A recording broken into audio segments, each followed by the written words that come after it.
Welcome to the Right Side. I am Amy Beth Shaver with Allison Sinclair and JP. Can y'all believe it's already Thursday? Like already. No. And it's cold outside. Here we have a great show for you today.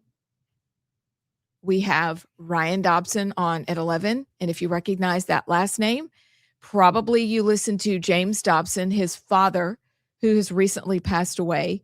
He is part of a project that maybe you've seen, and we're going to be talking to him about that. We have several interesting clips, both from Alabama and national. Big news that we're going to talk about today, and we can't wait to get to it. But first, how is everybody? Are y'all good? Cold. Yeah. What the heck? Weird. So weird. I'm of the belief once you get past March, winter is over. But there's always, I guess, one last winter before. So I guess this is our last winter before we get to the spring for real. Yeah. Hopefully it doesn't freeze though. We just put out Jared Sinclair is in this. He's our gardener, landscaper, direct. Well, yes, we've had stories of this in the past, but he is our decorator. It's so funny. I have no green thumb. He will rearrange, remodel the entire house in one day. So at the end of, as winter's coming, do you know what Jared did? Oh no. What did he do? He tried to save every single potted plant in our backyard. So we have had potted plants stacked up in our bathroom for 4 months now. Okay. He put in grow lights in the ceiling, and he would fill up the bathtub with water and water them every day. Allison. I'm so not kidding. That's where I got the ferns, the really sad looking ferns for the stage for the forum. Oh, yeah, we had them. Sad. They were so sad. Wait, were those the same ones we used for the lieutenant governor? No, they were different ferns. I don't know what I did with the first set of ferns. These looked great if you were looking down on them. If you were looking straight ahead, they didn't look so good. Yeah, they were kind of sad. But anyway, he just took all his little babies outside 2 days ago, and now it's 40. And I'm like, dude, please, God, literally praying, do not let it freeze, because I spent all winter with those flowers. Allison. I mean, ferns, plants. Did he plant plants already outside like he likes to do?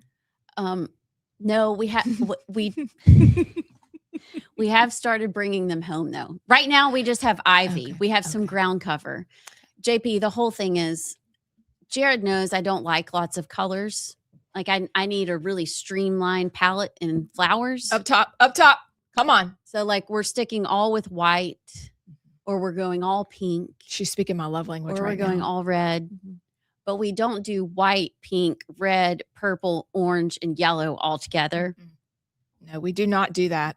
Jared and I have had, that might be the most contentious conversation in our marriage is landscaping. That's so funny. Anyway, please don't freeze. God. Well, that was my first job technically, was landscaping. Wait, really? Mm-hmm.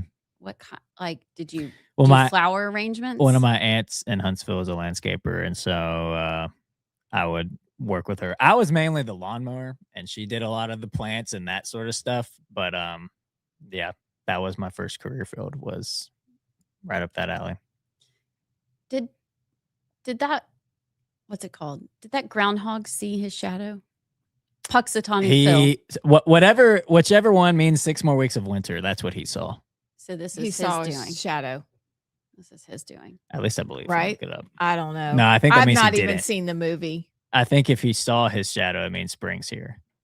Is that because the sun's out? Oh, okay. No. So he did see his shadow and predicted 6 more weeks of winter. How do you know he saw his shadow? Well, no, they don't even scared. They don't even do that now. Don't they do it where they have 2 scrolls of paper, and whichever one he sniffs at, that's the one, and they unravel it. We've lost all our magic in America. I don't know. I've never thought about it. How do you know if he sees his shadow? What if he just sees a bug on the ground and gets scared? Well, he's not even seeing his shadow. Yeah. I mean, forget the scrolls back in the old days. I think it's people in Pennsylvania who got sick of the snow and they imagined something to do. And they imagined that if you saw a shadow, that's what it meant. What a Because some weirdo. old wives' tale woman decided this is the story and we're going to stick with it. Such a Also make a movie about it. Pennsylvania thing. Oh, my word. That's where my family is. Yeah, y'all It's where- both from up there. Yeah. I'm not. Listen, Weirdos. I didn't live there long, but Yankees. guys, there's something I need to tell the world. JP was right.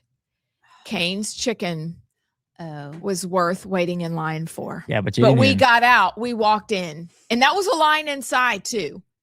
But if you're in the Birmingham area and you can't get to the dorm at Tuscaloosa to see all the pretty girls, then you need to come JP's smile. to the Birmingham area and go to the Cane's Chicken. I recommend parking and walking in. If you do the drive-through, you'll wait a minute. I did the 3-finger meal. Chris did the box.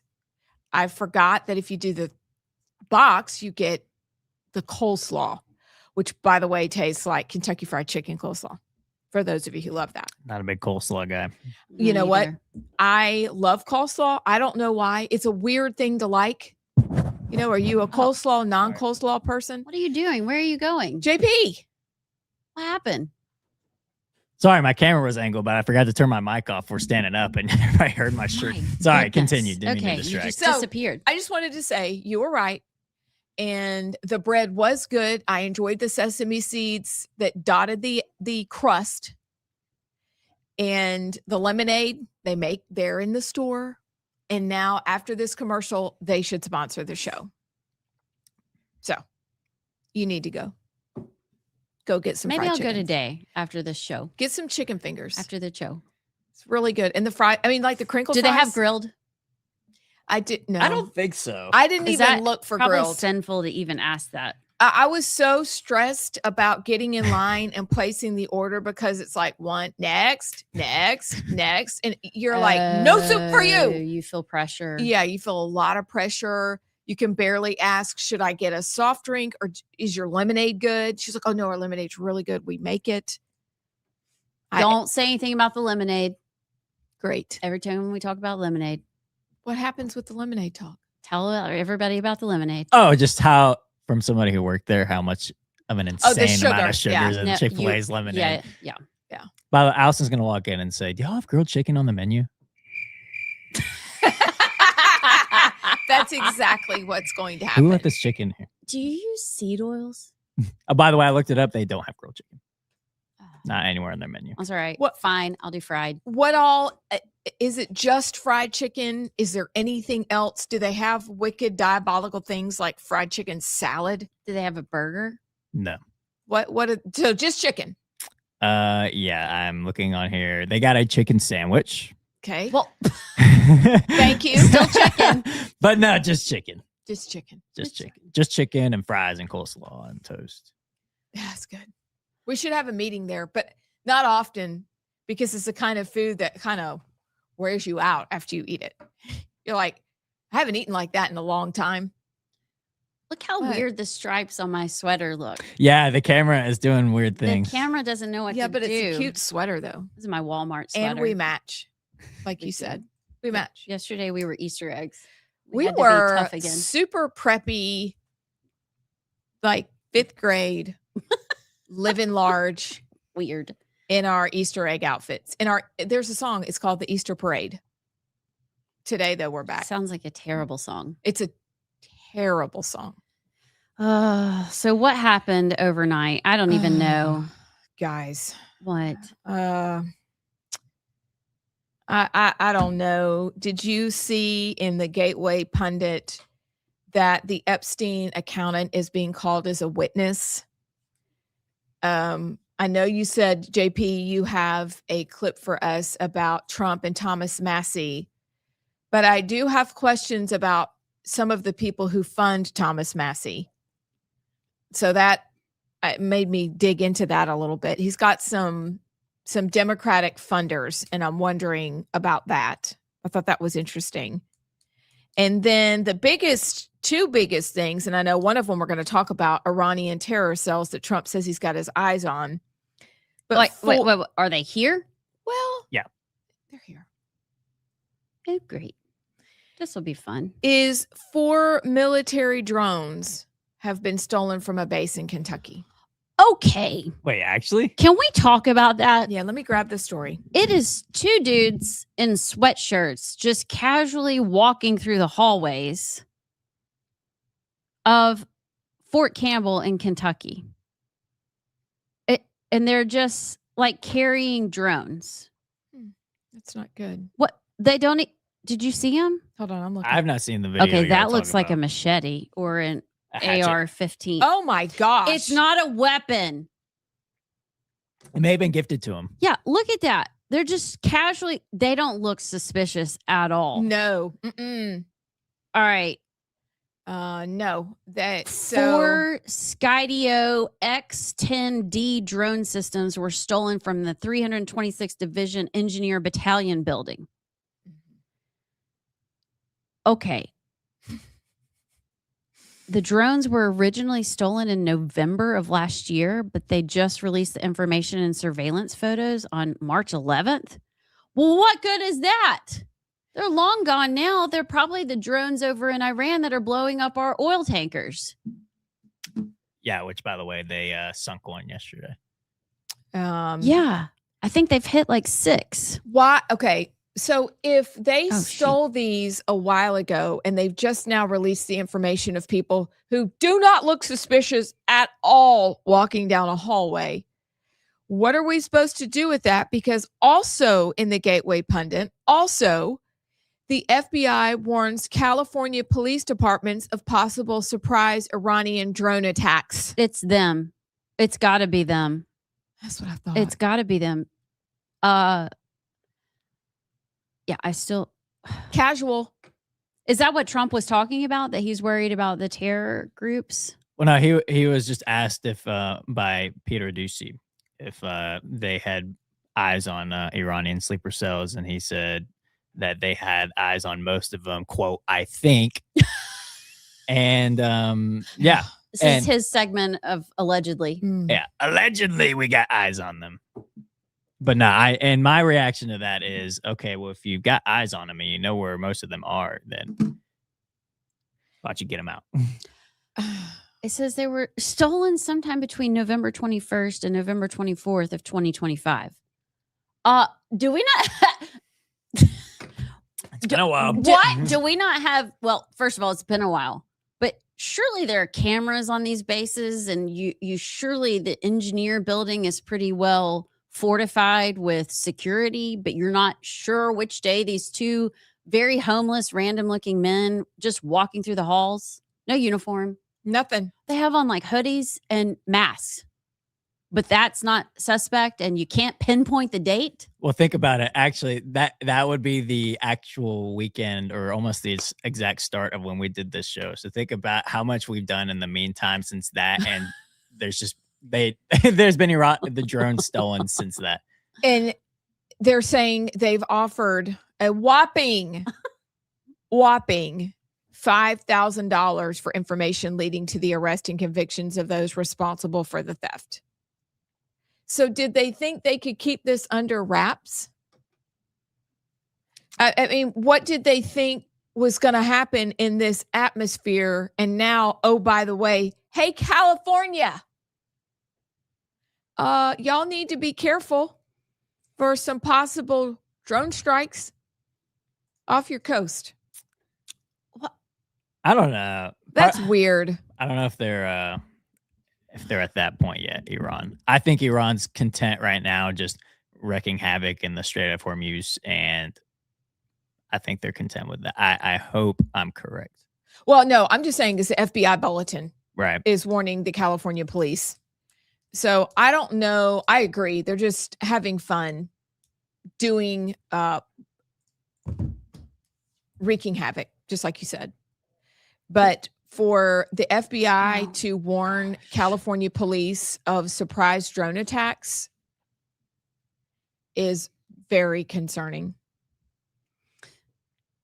So that was what caught my attention this morning. Allison Sinclair. You know what caught my attention, and this might be representative of where we are as a nation. What? Well, time out. Is today the 12th or the 13th? The 12th. Tomorrow's Friday the 13th again. Oh, shoot. We just had one not too long ago. We did. Anyways, I'm continue. tired. I can't keep doing this. Head on a swivel. Head on a swivel. You know, the USS Gerald R. Ford, Mm-hmm. it's over in the Red Sea in support of Operation Epic Fury. You know what happened yesterday? Oh, no. No drones, no missiles, no firing with AR-15s and bazookas. The laundry room caught on fire. Oh, great. Really? I think that is so symbolic. The cause of the fire was not combat related and is contained. No worry. Laundry will proceed. 2 sailors are currently receiving medical treatment for non-life-threatening injuries or are in stable condition. We can't even keep the laundry room open. They need more women over there. That's crazy. Well, Put some women on the ships and the laundry room will not go up in flames. well, it's funny you say that Oh, God. because a laundry room caught on fire in my dorm at Alabama because a sorority girl didn't clean out the lint before putting her clothes in there. Oh, my goodness. No, do you know what that means? That means a million other I know. people before her did not clean out the lint. I know. How many people had to forget for it? But anyways. Yeah. As much as we try and educate our daughters, but let's see. Jennings has caught the microwave on fire. She needed it. This is such a line. I'm dying. She needed a timer for something. So she went and turned on the microwave with nothing in it. Oh my gosh. Flames. Like, Flames. Does she know that there's a timer on here that you could use? Look. when was this? Not Last weekend? No. probably 4 years ago. She was in high school. Okay. This is also the girl that was baking cookies and needed to melt the butter just a little bit, just soften it. Melt's the wrong word. Puts the whole stick and the wrapper in the preheating oven. So what happened? We still get smoke from oil that has just, I mean, the whole thing melted. The whole thing. I can't believe Butter. that didn't catch on fire.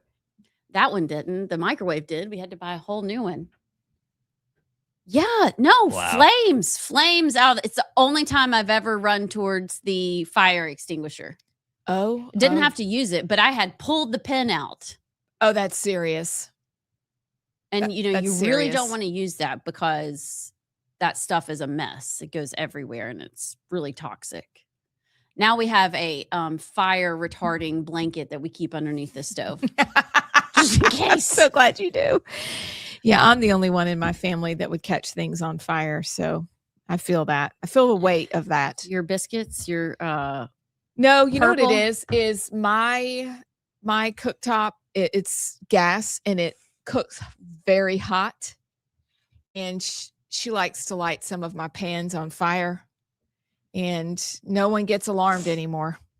And thank God when we replaced our fire alarm, you can just reset it by hitting a button instead of listening to it drone on and on and on. So yeah, that'd be me. I do that. Okay, last story I wondered if y'all saw before we head into the montage in just a second, but did you guys see, it's going viral, the woke liberal woman who melted down and walked out of an interview after being confronted with basic facts about Iran and Palestine? Like, she got up and left. There's a series called Streetwise, I believe, or Street Smart on YouTube. And the guy asking the questions lived under the Iranian regime.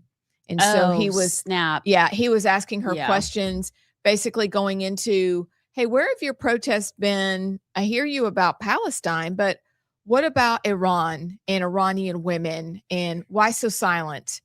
And he obviously had the facts to back it up. And she got so frustrated, she just got up and walked out.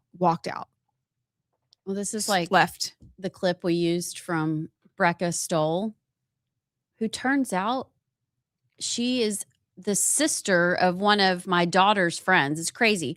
The clip that we used in Clown World where she's interviewing people about Trump's State of the Union, and it hadn't happened yet, but she's asking all the liberals.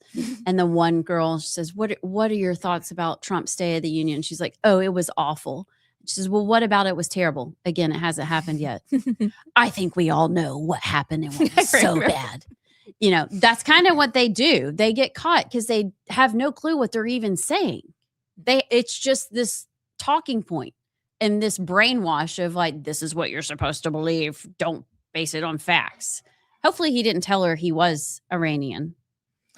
You know what? Because then I bet he would drop the bomb. Oh, that's a bad analogy. Yeah, that's it's too soon. He would attack with a drone. He would blow up the laundry room on her.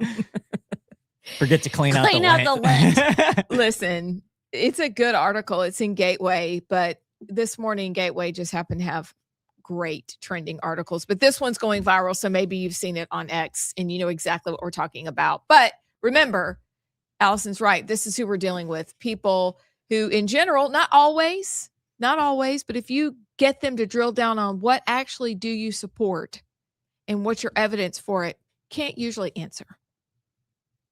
And that's the problem. Yes, ma'am. Before we go to the montage, can I give a little teaser? So if you want to log in around like 10 o'clock, 10:50-ish. 10:50, sorry, it's already 10 o'clock. There'll be a new video coming out where I will update you on the latest between Wes Allen and Morgan Murphy. The courts have spoken. So look for that little update in about 28 minutes. Okay, that's all. We gotta go now, else we get cut off.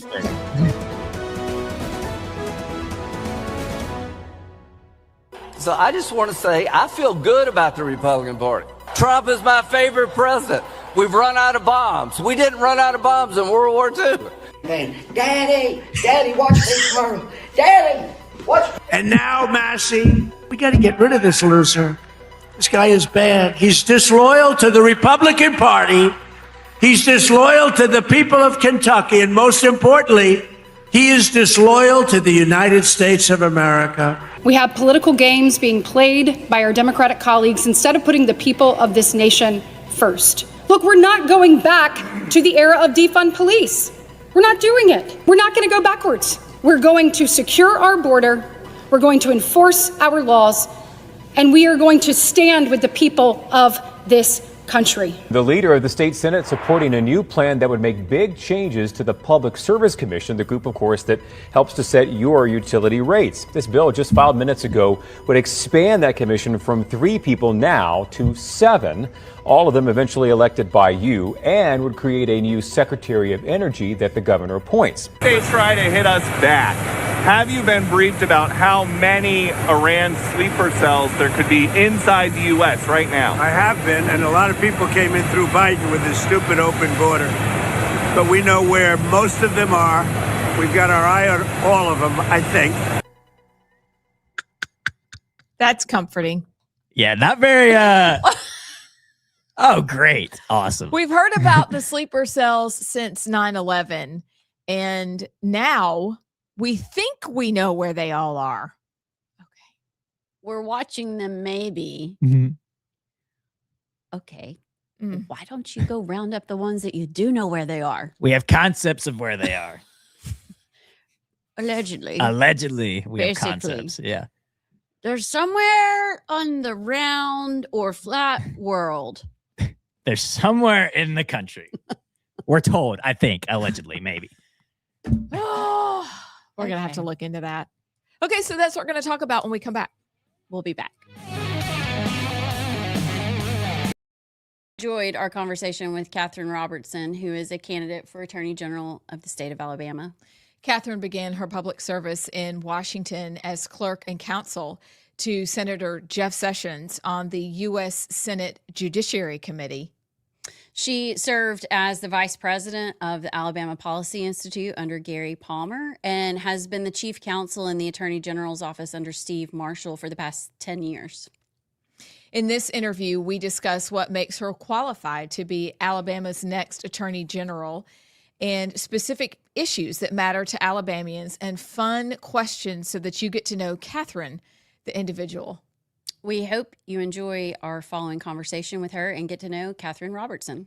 Welcome. We are here with Katherine Robertson, who is running for Attorney General of Alabama. Thank you for joining us today. Really fun to be with y'all. Thanks for letting me wear a hat. I love your hat. Yeah. I'm upset I don't have my hat on. You're left out. I'm totally left out today. Hers is pretty cool, though. I can't read it because my eyes are going bad, but it's Marshall County Sheriff's Office. Sheriff Phil Sims gave me this hat. He's a good dude. I love to wear it.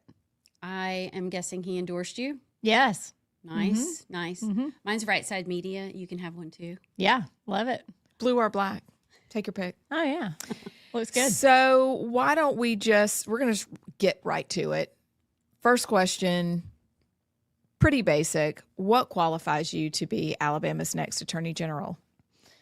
Well, I came into the office with Steve Marshall. I beat him by about a month, but we learned the job together. We learned the job over the course of the last 10 years, but really those first 2 or 3 years getting your arms wrapped around the office. And in my mind, if you have an opportunity to elect someone that's had that kind of training and that kind of experience over a decade with everything we've seen and everything we've experienced, seems like a pretty good choice. So that's why I'm running. I just hated to see 20 years of experience of that office of executive leadership walk out the door at the same time, because I think continuity there is going to serve well all of our newly elected constitutional officers. Right now in Alabama, what do you see as the biggest weaknesses in the criminal justice system? Well, we've corrected a lot of them. I'll say that. I mean, when we got there in 2016, our legislature was in a posture of really being concerned more about prison overcrowding than kind of the back end outcomes of leniency. And so we made a variety of policy changes, working with our legislature. And so the criminal justice system right now is a lot tougher than it was. I think the weaknesses right now come down to really two things. One, I'm not sure our DA's offices have the resources they need to move cases quickly. And two, there are just parts of our state where the elected judges just don't serve the people as well as they should. And so the slowdowns, I would say, are the biggest weaknesses. Now, last year I drafted a law that passed called the Speedy Trial Act, and we can get into that, but that is a tool that's going to be used and has been used to speed up violent crime cases. But it's just the slowdowns. We wait too long for cases to be tried, for justice to be served, and a lot of times those offenders are out on bond committing other crimes in the meantime. It's a real problem.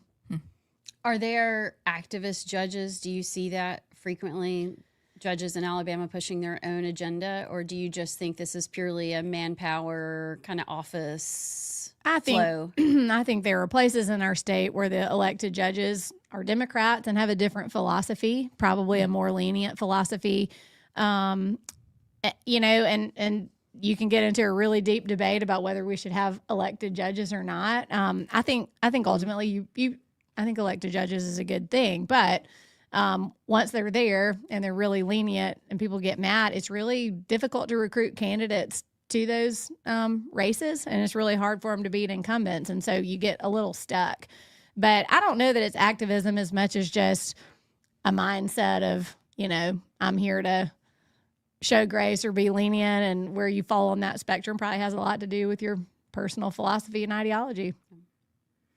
So, to the hat you're wearing and the illegal immigrants that are being gathered up in Marshall County, it's a place Alabamians probably know a lot about. That may be one of the first places people go, oh, that's in Marshall County. Yeah. What are the legal tools that Alabama has to respond to the consequences of illegal immigration? Yeah. States have been hamstrung in large part to do immigration enforcement themselves. Alabama tried to pass a law to empower the state and empower law enforcement several years ago, and most of that got struck down. So the best tool we have now is partnerships. Sheriff Phil Sims, who you just mentioned, has a great partnership going with ICE. And so it's just a collaborative, cooperative relationship.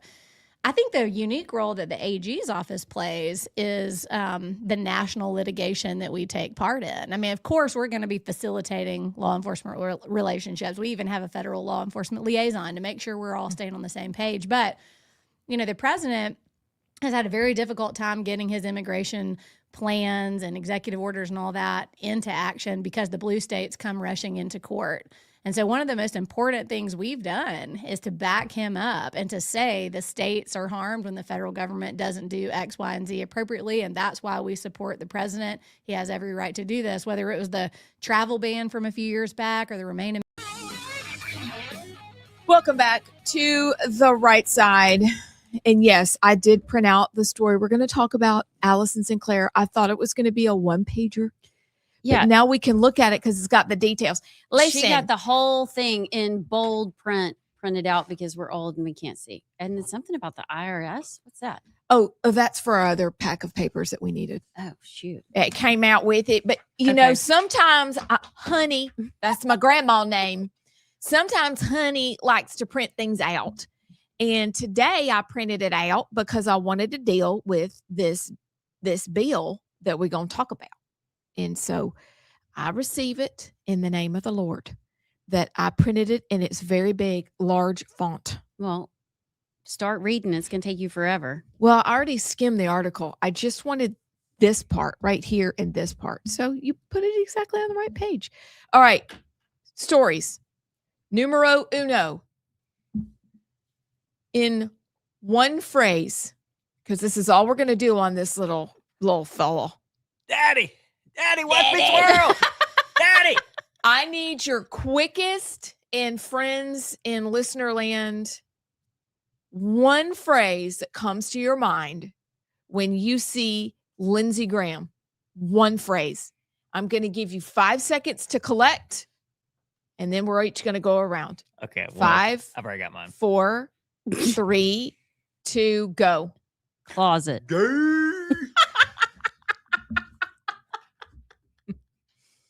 I was just going to use the word neocon. What's yours? That's so neocon. boring. It That's is so boring. I just immediately thought of the Ken Jeong gif of Okay. That's funny. That is funny. Was that yours too? Mine was closet. It's close. Okay. See? Phrases. That's Same what I thing. asked for. And that funny, hilarious daddy. Daddy, Do y'all remember Leslie Jordan during COVID? Like, I swear he kept us all going. He was so, do. he's from Chattanooga, Tennessee, and he would always talk about his daddy and his mama and his twin sisters. And he just was such a light in the middle of some really dark times. But somebody posted a video of him.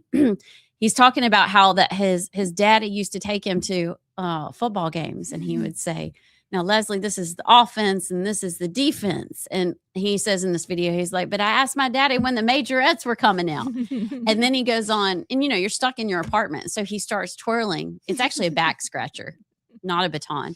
He starts twirling and he's going, "Daddy, watch me twirl. Daddy, watch me twirl. Daddy, watch me." And he said, my daddy would look at me and just say, "Son, go in the house and do that." But somebody put that out and they said, this is Lindsey Graham every time Donald Trump starts talking about going to another war. And so now that's stuck in my head. It's awesome. It really is. Daddy, watch me twirl. Daddy, watch me twirl. When I was 5, I wanted to try doing the majorette thing. And then I realized the better you got, the more you'd have to twirl things like knives and fire. And then it lost its appeal. So I just stuck with the cute boots that they wore. I love those things. The big, Cute tall, boots. white ones. The go-go boots. The go-go boots that are spectacular. Okay, so Lindsey Graham, we all had our phrase. What was your phrase? You can tell us on the line. Hey, JP, what's our text line again? That number would be 833-687-4448 if you want to let us know your thoughts. Which, by the way, Brad from Crimestone County just texted in. He said, Lindsey Graham, Romans 1, parentheses, the latter half. Ooh. They have been given over. Yes. Yep. It's a good one, Brad. So he what was the clip talking about how Trump is his favorite president because we've run out of bombs? It's actually an old clip. It was from like last fall, but he was at the Republican Jewish Coalition. And yeah, he said that Trump was his favorite president because he keeps bombing people and we're, running out of bombs. Sorry. I tried to hold it. I had to burp. Add that to our Hot flash flash. news. I tried to move past it. It's okay. You're not. Are you kidding? You have Yeah. a microphone. You're basically You- KIV. You've already had your shirt go across, and then you burp. We're sorry. waiting for one other thing. There's nobody listening. Don't worry No. about it. Don't worry, no problem. Just us You three. should None of stop those drinking the people we Monster. saw on This is Friday coffee. night. Mm-mm. The coffee. Is it Okay. giving you the heartburn? So let's stick with Trump and three things. We've already laughed about it, but it's terrifying that they don't know where the sleeper cells are. Well, they think they do, but they got their eyes on them, but they don't want to alarm us too much. Is that how y'all took that? But they might not know where they are. Yeah, exactly. He could just be bluffing. I think they don't know where They they can't are. even find the drones that disappeared 4 or 5 months ago. Which are men part of the sleeper cells, I'm sure. Allegedly. Allegedly. What are your plans for a military grade drone as a civilian? They're not good. I mean, he may just want to get some cool drone footage and stick a camera on there and fly it around. You don't know. Stole it for the home country, send it back. Tell them what kind of technology's They engaged. didn't look, well, which home country? Iran. I'm just They didn't guessing. look, Allegedly, they looked not that country. my eyeballs are not what they once Could you were. not see? Not really. They were. Okay. I was profiling. They're from somewhere south. Oh, okay. That's also not great. Steal it for the home country, send the footage back, the innards of the drone, and know what the Americans are using. Okay, so there's that. That's terrifying. We really don't know where those terror cells are. Number 2, though, who is excited about the IRS launching audits into the Minnesota fraud scheme? I'm cautiously optimistic. This is just perfunctory. Nothing. They're going to be like, well, we think we have our eye on all the fraud, but maybe not. We're pretty sure, but it's not there. We missed some zeros. I mean, there's so much there that could be. Think about all the people that we could have arrested or done something about to this point. We could go through a laundry list. Why are we going to start now? We're not. I'm guessing because we're all blackmailed at this point. Here's what Jim Jordan said. Where has he been? You know what? Jim Jordan just puts his head down and does work. That's all. I have not heard his name in forever. All right, what'd he say? He was on an interview. He said $9 billion alone, which we know in fraud. He said and we also know this, $350 million, that explosion in spending on autism. This is just in Minnesota. But that Tim Walz, they have him in a lie. We know this part, that they didn't do their job of investigating fraud because they wanted the Somali bloc of people to vote for them. But he said 98 people have been indicted so far. I was encouraged by that. 89 of those indicted are Somali. What are the rest? Not sure. But if 89 Somalis have been indicted, I really kind of wished that the rest of the sentence would have been, and they've been deported. I didn't hear that in the clip I was watching. But something's happening. I agree with the cautiously optimistic, but I think people are really ready to see massive accountability. And are we ever going to really see it? I don't know. You had a great clip, Abs, from earlier this week of nobody gets really held accountable in the long run. And that's kind of where my cynical side comes out of, like, when was that story broke? In December, right? Mm-hmm. And then we had the swarm of DHS and ICE agents, and then things got too hard and we pulled them out. So if that was too difficult, like when it happened, if that wasn't enough to just swarm Minnesota and Minneapolis with ICE and find them and deport the ones that needed to get deported, like if we can't even do that when we had the air cover to do that, then it's almost like, I don't know, part of me thinks it's not even going to happen at all. But like I said, cautiously optimistic, we'll see. But that's where my cynicism comes out. Yeah. We have to do something. We have to try. So I guess this is good step forward. But historically, the past tells me this is just political theater to keep us off their backs. But what's really sad is that we are, I think, very close to kind of putting the final nail in the coffin of the midterms. Like if something doesn't happen fast. Trump came out yesterday talking about, or who was it, about the mass deportations. Hold on. It was somebody speaking.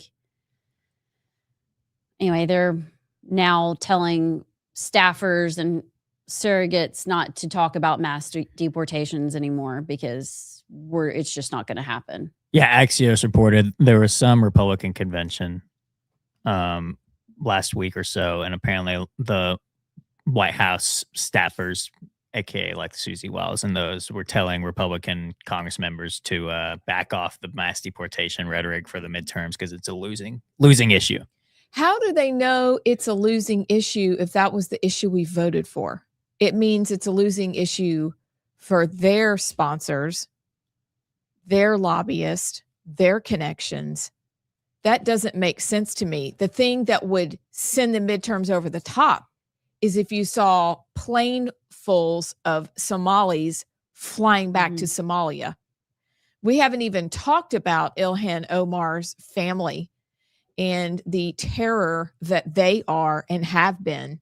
We haven't even done that. But I don't understand the tamp down the rhetoric crap. Well, I mean, I guess we do because we know who Susie Wiles is and who she has worked for.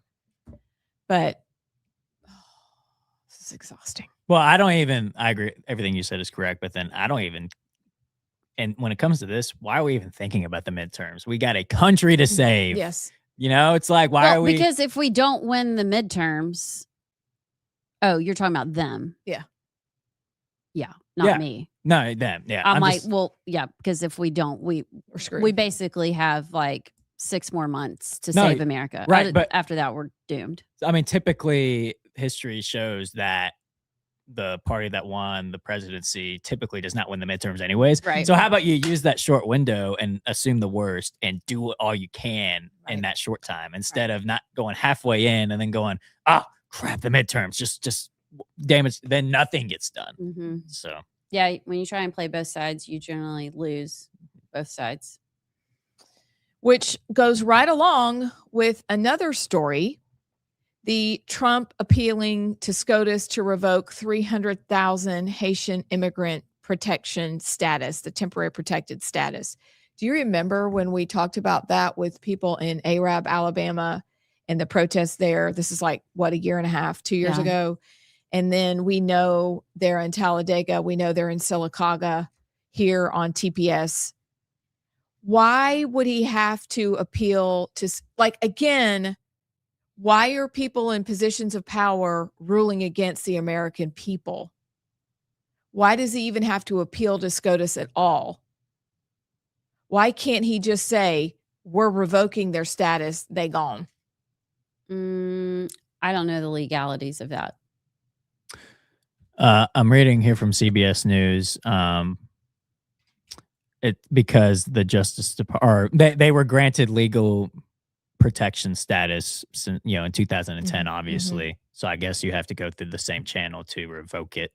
But it will, be 350,000 Haitian immigrants if this were to happen.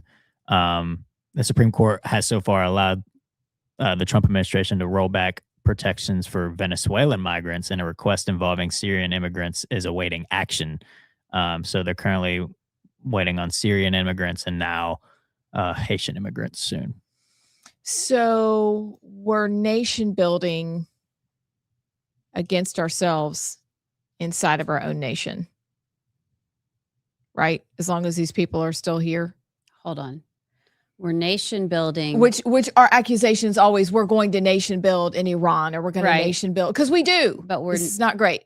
Now we're nation building in America against ourselves with the Haitians, with the Somalians, with the Venezuelans. And we can't even send them home to build their own nation. They're just going to build it here and destroy what we have. And they're eating the cats and dogs. They are eating the cats and dogs. I have family in Ohio. That is real. Even though they're like, that's not real. That's the craziest thing I ever did her. Her. Grab your cats and dogs. So I find that ironic. We might just be screwed, y'all. I mean, we're going to keep fighting. Yeah. We can't give up. We can't. You're right. We can't give up. You can't give up. But sometimes don't you just feel like I don't know. Like what? You know those mallets that you beat in yard signs with or whatever? Yeah. Don't you just sometimes feel like the news is, but on each of us? Yeah. That's why we try and make it fun while we're getting pummeled into the ground. I think At we least need laugh chocolate in the break. while you're getting, hey, there's one of those. What are those stupid things called? Stink bug? No, it's the not ladybug. The ones that Okay. are invading. Oh, the Japanese Are they beetle? coming to get us? Well, Yeah. they keep coming in through the vent. Oh, I don't like dear. that. I feel like they're gonna all. It's coming towards me. I'll kill it. No. Don't kill it. We just take it outside. Well, are you going to pick it up? Ugh. Are you going to pick it up and just? It's cute.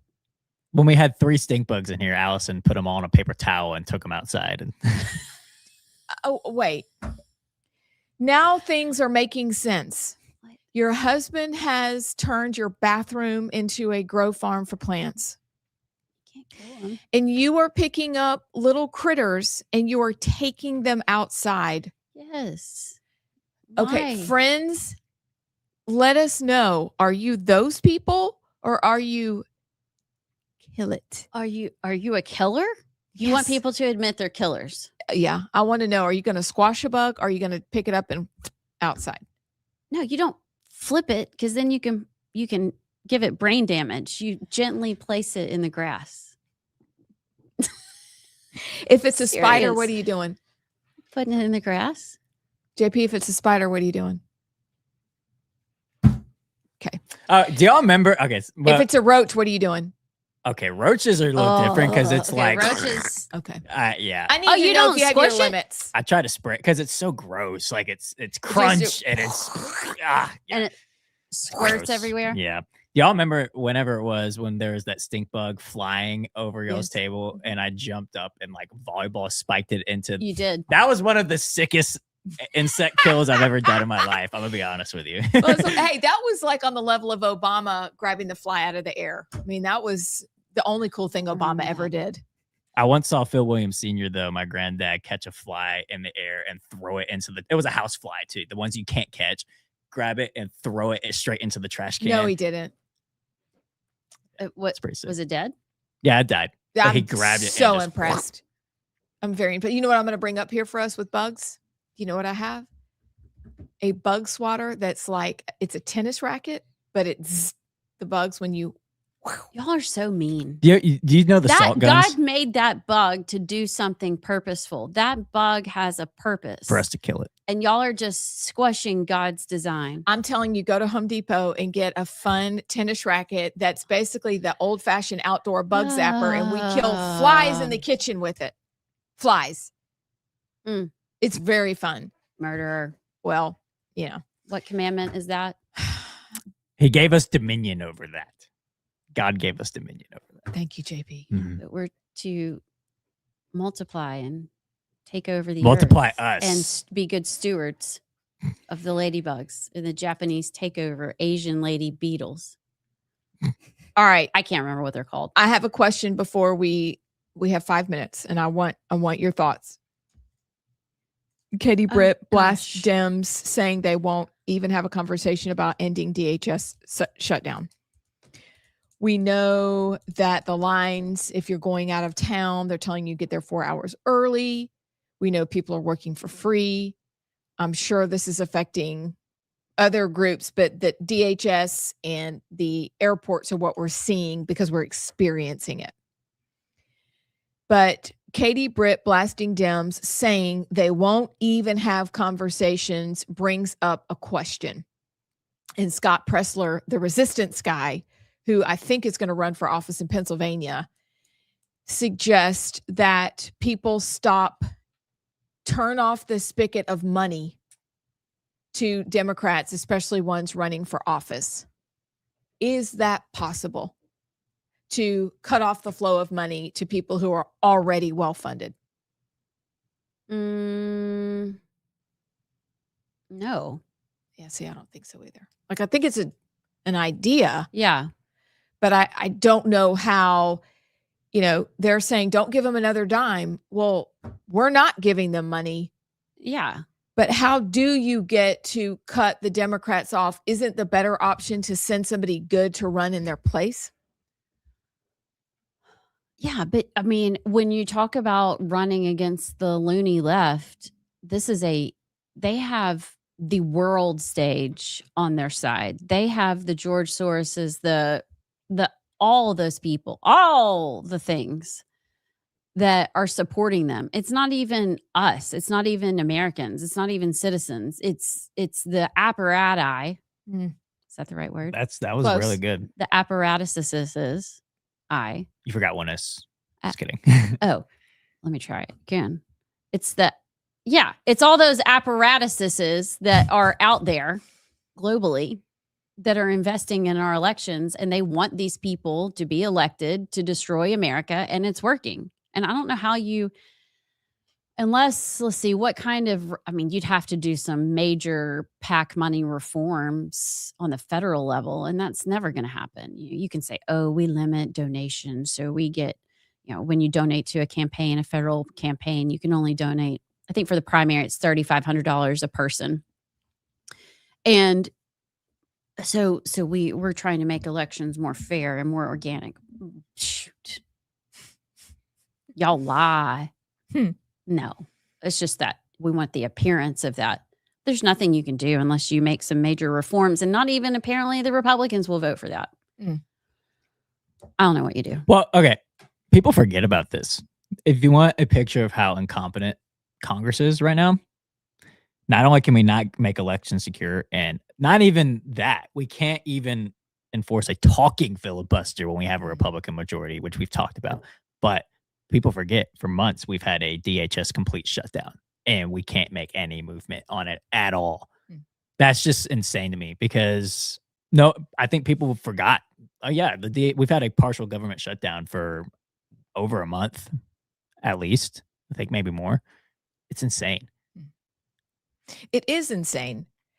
But Scott Pressler's question, again, makes you feel like we're yard signs being droned into the ground.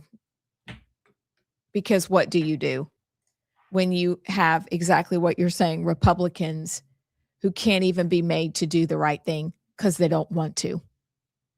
I mean, is it Lisa Murkowski who said that she's not going to vote for the SAVE Act? Was that her yesterday? They were following down the hall, and she acted they're entitled brats. I think we need to go back to the drawing board of the people we want to send in the first place. And it's going to take years of working to get people in the right place. But as Republicans, we're like this. Okay, we're going to work, squirrel. And we get distracted. And we have meeting upon meeting upon meeting without ever meeting to decide this is what we're going to do. We're just going to stick with the plan. There's never any plan. It's a good point. And we'll always lose until there is. Yeah. So we should probably come up with a plan. Nobody asked us, but we could do it anyway. Let's just do it anyway. Why do we need to get asked? Oh, we don't. Just get a laminated sheet and send it up to DC. Oh gosh, it's on the computer. Okay. Oh, get it. No. I'm taking it out. No, I'm not going to kill it. Okay, I'm going to get it. I played a ladybug in the second grade. Right I am one with the ladybug. I am one with the lady. Here, it's not even a ladybug. You guys, when we come back, we get fly? to talk to Ryan Dobson. You do not want to go anywhere. Come on. We'll be right back. Get on the paper. Y'all have heard us talk about Inspire Advisors, how Paul Breyer and his team at Inspire Advisors will help you grow your investment portfolio while also screening out companies that don't stand for conservative Christian principles. Paul and his team are experts on what they call biblically responsible investing. And for a limited time, they're hosting a free class that you can register for.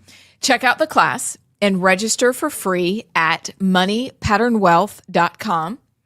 It's godly, it's conservative, and it's financial freedom. Again, go to Inspire Advisors at moneypatternwealth.com. Check them out and tell them you heard about them at Rightside Radio.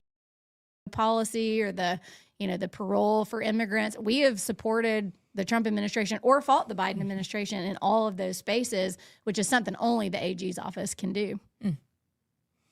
What are the non-negotiables for election integrity in Alabama, and as far as what the Attorney General can control? Yeah. We obviously support all legislation that strengthens our elections. When we are inevitably sued, we defend those laws, to the furthest extent we can, and we've been very successful.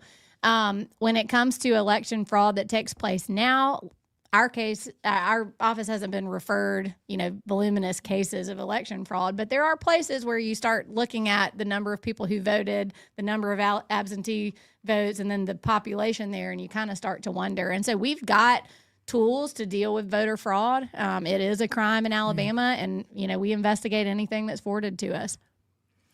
So, talking about elections, what safeguards do you see that need to be implemented or reinforced when it comes to elections? Yeah, I think my view on kind of the safety and security of our elections is that we do it pretty well. But I do think that Joe Lovern has a bill this session to deal with election audits and that kind of thing. I think you can always be improving. You can never be too careful. Thankfully, again, there are only a few hot spots in our state. Some of them are in the Black Belt where the numbers just don't seem right. But the non-negotiables are, we don't do ballot harvesting. That's illegal here. We have voter ID. That's a total non-negotiable. And we have clean voter rolls, which I think we've made a big effort to do. The federal government sued us under Biden when Secretary of State tried to clean up our voter rolls. We fought that. So there are limitations on, how you accomplish these things. But I think it's something you've always got to be striving to improve. What do you think the Attorney General's role is in ensuring that our state government itself, the agencies and departments, are serving the people well, and how would you approach that part of the job? That's a really interesting question, because I think when you're out talking about the role of the AG's office, they either know us as the crime fighters or the, Trump supporting, state sovereignty fighters. Both of those things are true. But there's this big middle section of what we do in the AG's office that never makes any headlines, but that I believe, as a former state think tank girl, really is an important role to improving our state government. We represent every state agency and every department and every regulatory board. And that gives you access to information where you start to see, what are we doing over here? What are the trends over here? Why are you getting sued all the time? Why are you making life hard on these people? And it is a little bit of a stick. We don't run the agencies. We don't direct the cabinet members, but the role we play in representing these departments can sometimes expose, bad things that need to be corrected, or things that just aren't efficient or aren't aligned with Alabama values. And so that's a role that that I have, taken on personally. All of the agency councils report through me. And so we try to have a really good system to make sure that we're doing our part to keep our government honest. What does that look like if the reports come to you and there's trouble? Walk us through, when would somebody come to you, and then what steps happen from there? Yeah, so any legal document that's filed in court on behalf of the state of Alabama has Steve Marshall's name on it. But those people aren't all under our roof. They're housed in different agencies. And so obviously we want it to be a collaborative relationship. We try to all, work together and work on the same team. And when I see filings or complaints or suggestions to hire outside counsel, when those things come across my desk, my first reaction is not to be hostile towards it. But sometimes you start seeing trends that you don't like, whether it's spending too much money, whether it's taking positions that really don't seem that conservative or aligned with Alabama values, or maybe not taken seriously enough things that the legislature has put in place. And so, starts with a phone call, but we do have tools. We can remove attorneys from cases. We can superintend cases. If an agency files something and we didn't see it, we can go in and say, don't listen to them, listen to us. And it's a really, really important tool that we have that's really little known, but I think we do a lot of good in that space. I had no idea. I know we talked about it a little bit on a previous interview, but that's fascinating. Yeah, I mean, we had an issue a couple years ago. There was a regulatory board that it was the pharmacy board, regulated pharmacists. They've since had a change in leadership, so no shade on them. But they had filed a complaint against a particular pharmacy and a particular pharmacist. And when I looked at it, I was like, that's not right. I mean, that's real life. That's your livelihood. And so we went in and dismissed the complaint against the guy. It's an unusual role for the AG's office to play. The other interesting thing is that the AG by law can't really ever have a conflict, meaning conflicts don't exist. So there have been times where we've sued a state agency, even though the agency would normally be our client, just to try to get them into compliance with what we thought the law would be. We've done that on 2 occasions. Actually, I've actually taken a stand against a state agency before. It's really unusual, but it just shows that there's so many tools that the Attorney General has that. Welcome back. I'm Amy Beth Shaver with Allison Sinclair. You found us. We're on the right side. And as promised, we have an interview with someone that many of you are already familiar with. We are so excited that he has joined us. Ladies and gentlemen, we want to introduce you to Ryan Dobson. Ryan, how are you? Good morning. How are you, Ryan? I don't know if he has audio. I don't know if he does either. But he looks sharp, though. Wait, I heard something. Ryan, are you there? He probably can't hear us. Oh, he can't hear us. If you want to shoot me his number, I'll text him. Okay. Okay. We'll do that. We'll get him back. All right. We seem to have, is there a button we have to push? No? No? That's okay. Ryan has some cool things going on. Let me send. He has an article in Town Hall that he's written. He has an amazing organization that we may need his help. But he also is doing a project right now that is fascinating and cannot wait to talk about that. So we'll get to that in just a minute. But before we do that, after Ryan's interview, we will take a little plunge and we're going to be comparing Islam and Marxism. And I had been noticing some disturbing trends, was very troubled by it, and then troubled by what's going on with Mayor Mamdani. And, so anyway. Are we going to cover? We'll get to that. We're going to cover it. What? Did you send me his number? Oh, no. I just went ahead and texted them myself. But I told him to log out and log back in. See if that works. It's like yesterday, my printer wasn't working. Actually, for like 3 days, my printer wasn't working. And I just almost threw it out the window. And then I was like, wait, unplug it and plug it back in. Why have I not done that? And it worked. Isn't it amazing? The simple things really that work. Stupid. Yeah. Yeah. So unplug it, count to 10, plug it back in. Maybe it works. Do we have anything? We got nothing. Okay. So are we going to cover the Public Service Commission bill too? Let's do that. Why don't we do that right now? Let's talk about the Public Service Commission bill. It is something that before we pivot back and whenever we get Ryan on, we will discuss. But you guys remember that we, with a loud voice, said no to the restructuring of the Public Service Commission, turning it from an elected body into an appointed body. Oh, I'm put a pin in that. He's back. So we want to try it again. Okay. This is great. It's going to work. It is going to work. In the name of Jesus, we're going to have Ryan. There he is. I can hear you now. Yes. Thank you so much for joining us. Oh, it's my pleasure. Thanks for having me. Well, we're so glad you're here. I'm Amy Beth and she's Allison, and we are thrilled to have our friend Grace connect us today. For people who may not, maybe they recognize that Ryan Dobson, where do I know that name from? Could you please share with our audience just a little bit about your background before we dive into, you do so many things and you do them well, But could you tell us a little bit about you? Thank you. People recognize my name because of my dad. My dad founded Focus on the Family in 1976, and then Dr. James Dobson's Family Institute in 2011. I was his vice president of broadcast for a number of years, and I'm carrying on the family legacy now. Wow. Is that a weighty responsibility? It is, but you know what? It's an honor. You know, when my dad passed, I got so many comments. I posted a photo of my dad, my son, and I in a deer blind, and I had 42,000 comments from people that essentially said he changed my life or he was my father.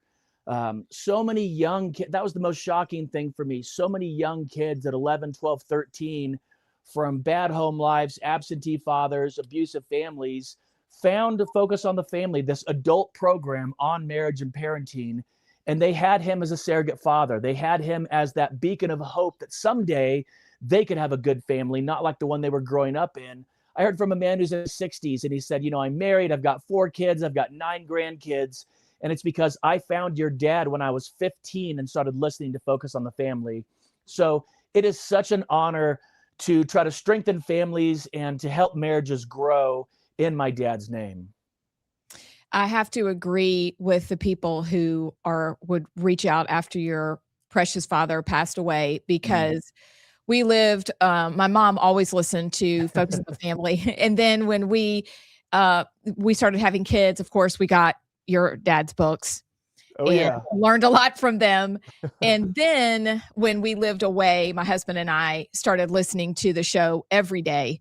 And enjoyed it and gained so much about our walk with Christ. And like you said, strengthening marriage, strengthening family, and then taking on, I'm adopted. And so. Me too. Yes. I read that about you. In fact, it's, you know, I don't even know why I'm going to tear up about it. But I saw that was something that we shared in common. But then your family's taking on cultural issues back when nobody was really talking about it. Oh, yeah. Tremendous. Especially not Christians, especially not psychologists. You know, they weren't talking about any of the cultural issues. My dad was first and foremost in, well, I mean, the Catholics were first in abortion, but my dad was a very close second in abortion.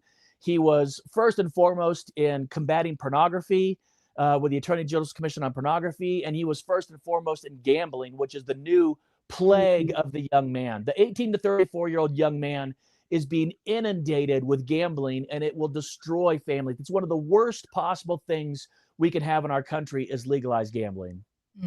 I wish you would say that one more time for the people in the back of Alabama. We have been trying to pass gambling bills to expand gambling, casino gambling, lotteries in Alabama for the past 4 years, and our super majority Republican legislature seems to think it's a great idea.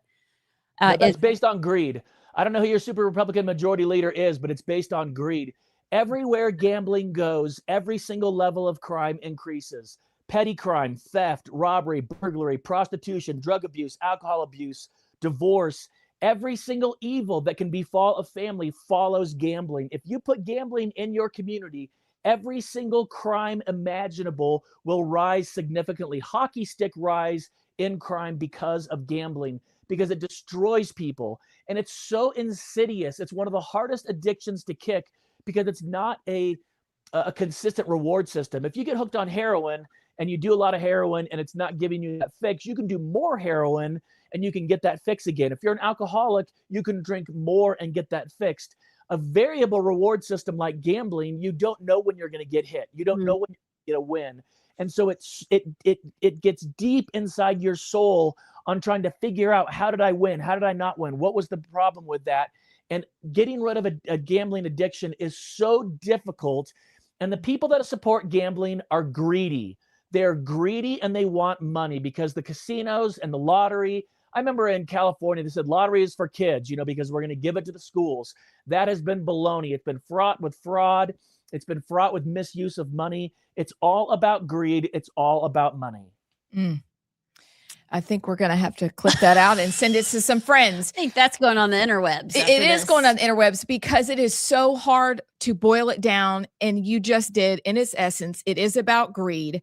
Yep. And we need to be completely plain spoken about it because it doesn't improve your life. It doesn't. No. Period. Absolutely not. Absolutely not. It will destroy, it destroys families. Husbands are out there gambling away their rent and their mortgage money. They're gambling away diaper money. You know, you see them. Listen, casinos aren't built on winners. Casinos are built on losers. That's how they get these giant chandeliers and these huge staircases and a million slot machines, because people lose over and over and over again. Even the games where you've got a little bit of an edge, the casinos learn how to cheat. They learn how to get money out of you. They extract money from you. They don't give it back to you. I think this is a good segue into one of the things I really want to talk to you about. And I'm going to go buy the book as soon as we finish this. But you wrote a book, I think in 2010 or 2011, way ahead of the curve, called Be Intolerant. And I love the title because it's so catching, because it sounds so counterintuitive. But oh yeah, one of the taglines as I was researching, intolerance of wrong ideas, not intolerance of people. And some of the things you talk about are rejecting moral relativism, challenge cultural norms that when they contradict Christianity, defend objective moral standards. You were, in my estimation, you were confronting an issue that we didn't even really see coming then. It has gotten out of hand in the past few years. Amy Beth and I always talk about how being kind and accepting is going to be the downfall of Christianity. You see it all throughout our churches. But talk about this book and why you wrote it and what we can take away from being intolerant. Listen, this book was not to secularists to try to convert them into Christianity. This book was written for Christians who have no spine and no backbone. This was for Christians to stand up for right and wrong, not in a prideful way. You know, I'd meet people that read my book and they're like, I like you. I can't stand those idiots too. And I'm like, no. This book was written for you. This book was written for you to stand up for right and wrong in your family, to teach them the truth, not in a prideful way, but in a way that protects your family and ultimately will protect your community. When you stand up for right and wrong, when you say, you know, in Colorado, you can transition a kid to a different gender without the parental knowledge. That is evil in its purest form. When you damage and harm children, it's evil in its purest form. I've got a 14-year-old daughter. I don't want boys in her locker room. I don't want boys in her bathroom. And I got to tell you, with Miss Gaines and Leah Thomas, if you want to call it that, I honestly think it was a failure of fathers. I really do. And I hate to call out the fathers of those girls that were on that swim team, but it's a failure of fathers. If my daughter called me from college and said, there is a boy fully intact dressing in my locker room, you better believe I would have been down there. I would have been down there at that locker room door and said, no, sir, you do not get to go into my daughter's locker room. Every single one of those dads should have shown up and never left. And that issue would have been over if dads had stood up and taken their God-given authority in their family. Listen, my wife and I are equal. When it says the two shall become one, it doesn't mean president and vice president or superhero and sidekick or big guy and little buddy. We are one. But when it comes time to take a bullet, I'm jumping in front of the bullet. When it comes time to protect my daughter, I will be throwing these hands if some man's going to try to get into her locker room. So why do you think dads today are more hesitant to do that than they have been in the past? Because we're told to be nice. We're told to be nice and to not make waves and to be polite and to try to, you know, tiptoe around the issues. And you can be very kind in your belief system. You can be very kind while being firm in what you believe to be true and standing up for right and wrong. And Leah Thomas has mental issues. That's all that there is. He has mental issues that says, I hate my body so much that I want to be somebody else. We need to get that person help, but not let them into our locker rooms, not let them steal awards away from children and from girls. Can you imagine all the girls that could have been top of their class and they've got boys in their class, or the ones that are getting damaged and hurt? You know, there's the one in rugby and there's the one in soccer that are just running over these little girls, and it's not fair to them. It's not fair to women's sports. And I can't imagine how the feminists of this world have decided we're going to let men into our sporting system and let them win the awards. You're letting men take the awards away from your daughters. How dare you do that? Your daughters are precious. They're special. They're unique. And they should be protected by their dads and their moms. Amen. How much of this falls on the shoulders of the church? A ton. And it's the same thing with pastors. And I hate to say it, You know, pastors say something controversial. I go to a church and my pastor is so afraid of talking about what's going on in the Middle East right now because he's so afraid that half the church is going to walk up and leave. But, you know, I read A.W. Tozer every morning, and he said, you know, it's better to be in an empty church preaching the truth than a full one where you're telling lies. And pastors need to stand up and say, listen, I know this is a controversial issue. I know people have different feelings, but we need to stand up for the people of Israel. This is God's chosen people. Christians of today have not replaced God's chosen people. We need to stand up for the state of Israel that they can have a home to call their own and protect it in the best way they possibly can. This morning, this very morning, I watched one of our surrogate sons, Joel Scott. I couldn't be more proud of him, be inducted into the United States Navy. We just watched it. I had tears in my eyes. I was so impressed. 1,014 young soldiers just got inducted into the Navy 3 weeks ago. One of my best friends, Matthew, his son, Isaac Faraci, was inducted into the IDF. I could not be more proud of them. And it's because of the support of their parents that they're getting to do that. So could we pivot and ask, because I know your time is limited, we wanted to ask you really quickly about the project, the Covenant. Ooh, absolutely. Because that's also important. I think everything you've said, we absolutely are tracking with you, especially preaching to an empty church that's telling the truth. Yep. But one of the ways that we can do that is also dive back into the rich history and stories that are true, that are in the Bible. That's right. And you're working on a crowd-funded TV series inspired from the Old Testament, which, by the way, friends, if you think the Old Testament is boring, go back and read it again. Woo, baby. But, I mean, it's like, yes. But, Ryan, could you tell us about the project? Yes, my friend Ronald Daw, he was the original CFO of The Chosen. Dallas Jenkins and I have been friends forever. He has done just a brilliant job. He's such a great director. He's such a good people person. I don't know how he does it. I'm executive producer, but I couldn't direct that many people. I'd make too many people angry doing it. Dallas has done an amazing job, and that was crowdfunded. That was funded by the people. That's how that series came to life. And this is very similar. Ron Daw called me about 3 months ago, and he said, Ryan, I got a brand new project. And almost before he could get the sentence out, I was like, I'm in. What are you doing? And he said, we're doing a brand new series called The Covenant, very similar to The Chosen, but we're going to start in the Old Testament. And I thought that is so needed for today. The anti-Semitism that's rising in the evangelical church in America is because of lack of literacy in the Old Testament. So many of our pastors want to go to the Gospels and the Epistles, and they look over the Torah and the prophets and the judges. And I think this is one of those situations. We watch The Chosen with my kids. It's fantastic, but one of the greatest, I don't think Dallas knew this when he was doing it.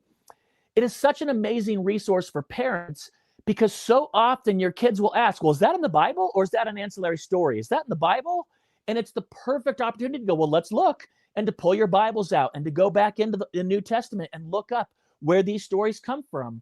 And that is my hope and my dream for The Covenant, that this would be crowdfunded by the people, but that when you watch it, your kids are going to say, is that in the Old Testament? And you can pull up the Old Testament and you can look in those scriptures, and because without the Old Testament, the New Testament doesn't make sense.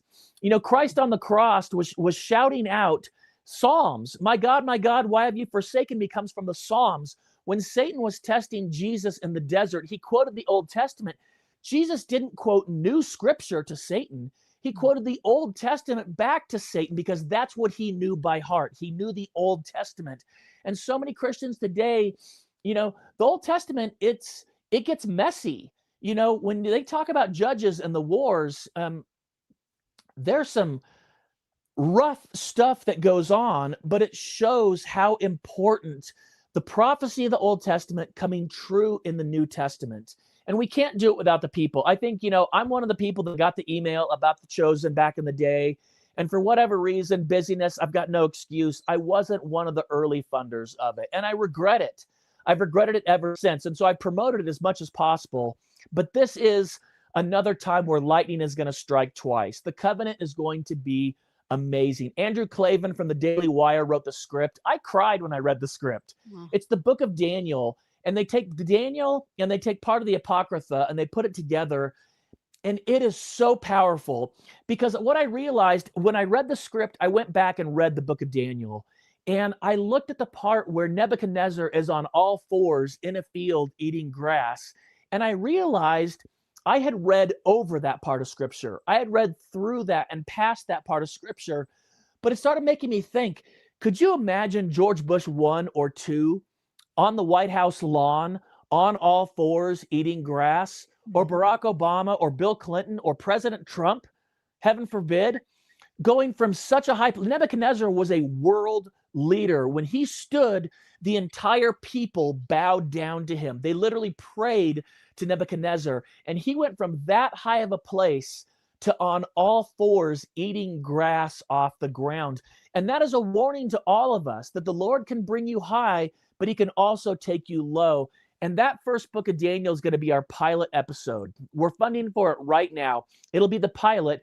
And the first season starts with Abraham. And I'm telling you, people are going to lose their minds. We're filming it in Morocco with Cyrus Nowrasteh. That's even crazier, you girls.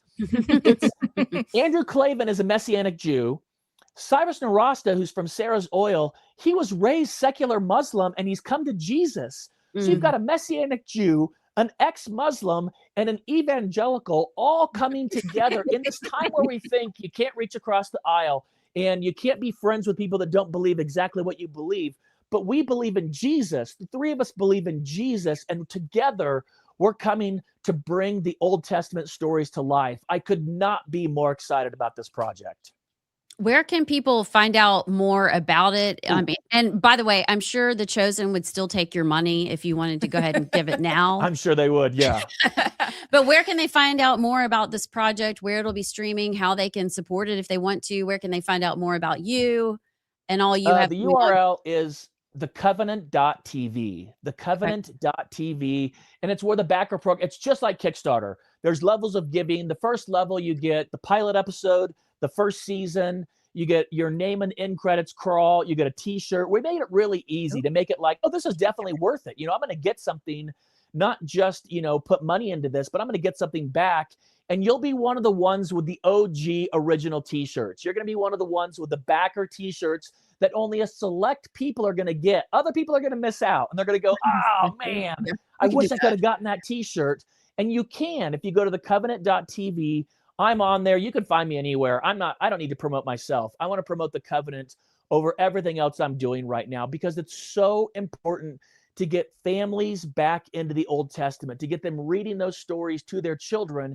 And we're going to help you do it by bringing those stories to life on TV. I do. We're about out of time. We're going to have to go to one of those pesky breaks. And I know you've got to run too, but sometime we would like to have you back, maybe selfishly, to talk about Fundraising is Dead.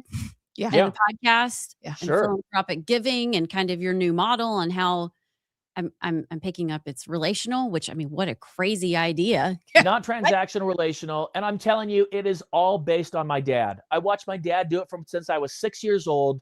Focus on the Family got its first large donation in 1976.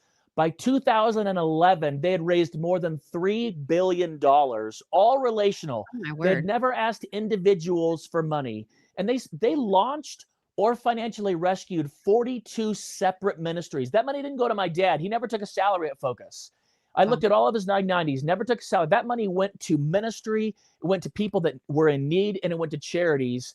And I am now bringing that to nonprofits everywhere on relational, not transactional. Wow. I love it.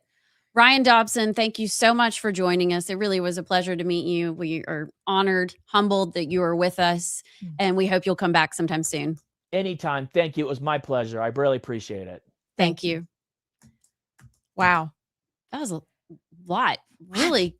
You guys. I'm going to have to go back and watch the interview. I am inspired on so many levels. Yeah. I mean, truly. Yeah. And there's so much more that he does that we didn't even get to. I mean, we scratched the surface. Really kind of cool. Yeah, very much so. So thank you to our friend Grace who allowed that to happen. We will get back to the Public Service Commission bill that was just dropped in the Senate. We're going to have the 3 on the other side, maybe the plunge. Yes. Quick plunge. We'll be back. JP here with Rightside. I need to remind you that Inspire Advisors is one of our sponsors, and they are doing amazing work. We know this audience, and you're the kind of folks who believe in standing up for your principles and being good stewards of your resources. What if the companies you're invested in don't reflect your values at all?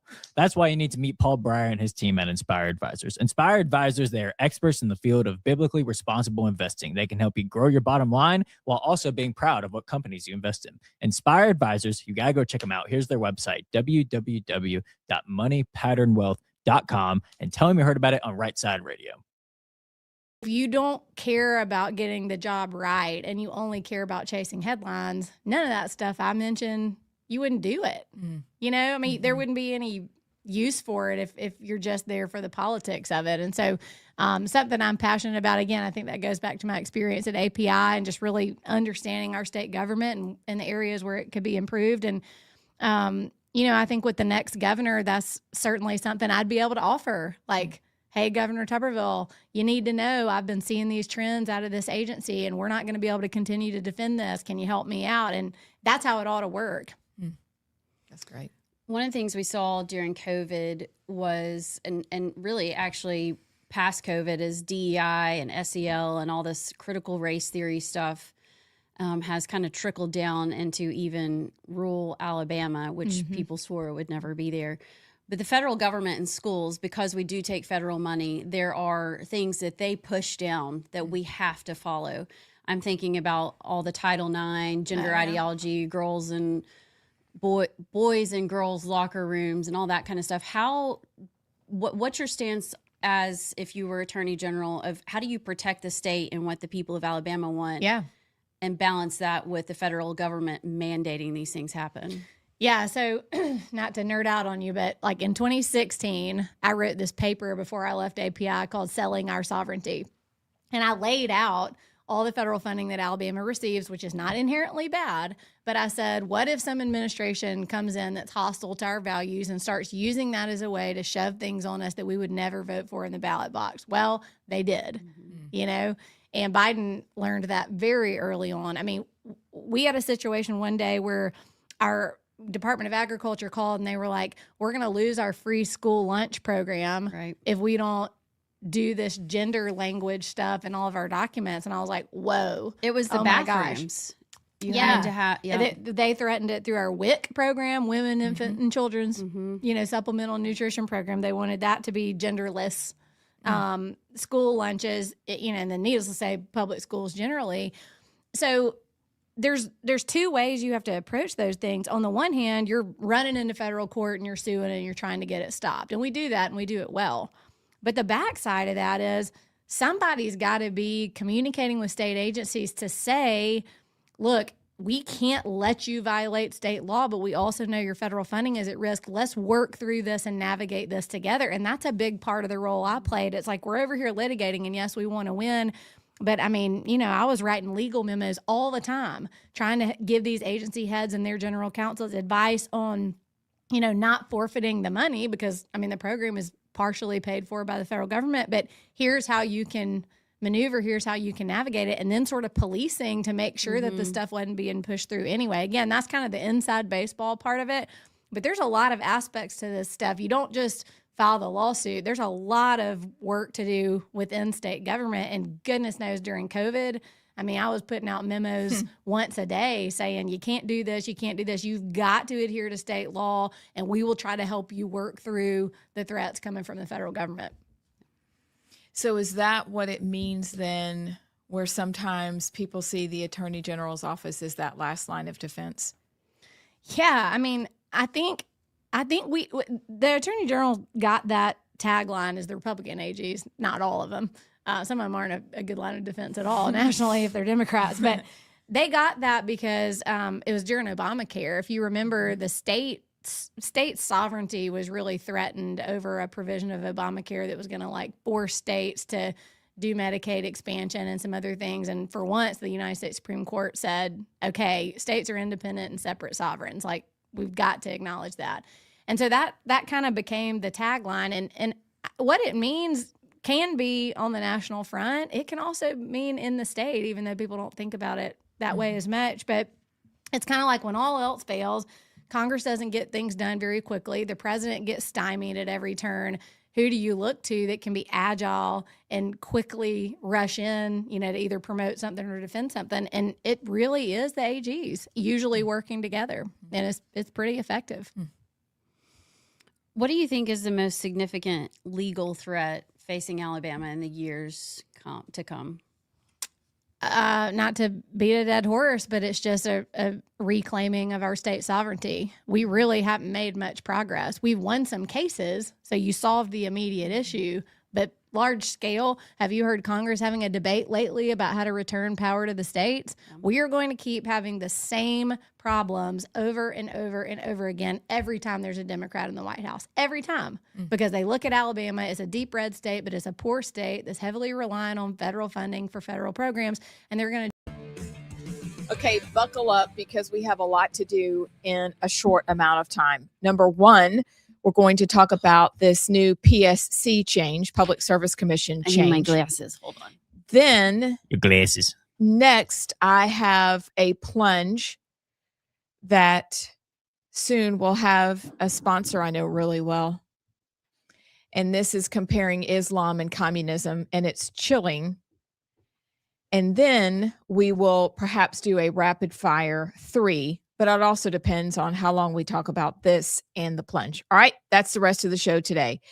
First, though, Allison was the first to alert us to tell us that at Old Dominion University, there's been a shooting. 2 people are injured. The gunman is dead. That is all we know right now. But that is in Norfolk, Virginia. And the shooter opened fire at 10:49 a.m. in Constant Hall at the university. So it's just tragic. Any description of the shooter? Allison, it's funny you say that. No. Let's see. What was Let me it just that roll through. Scott Beeson used to always say? Craig's Law. Craig's Law.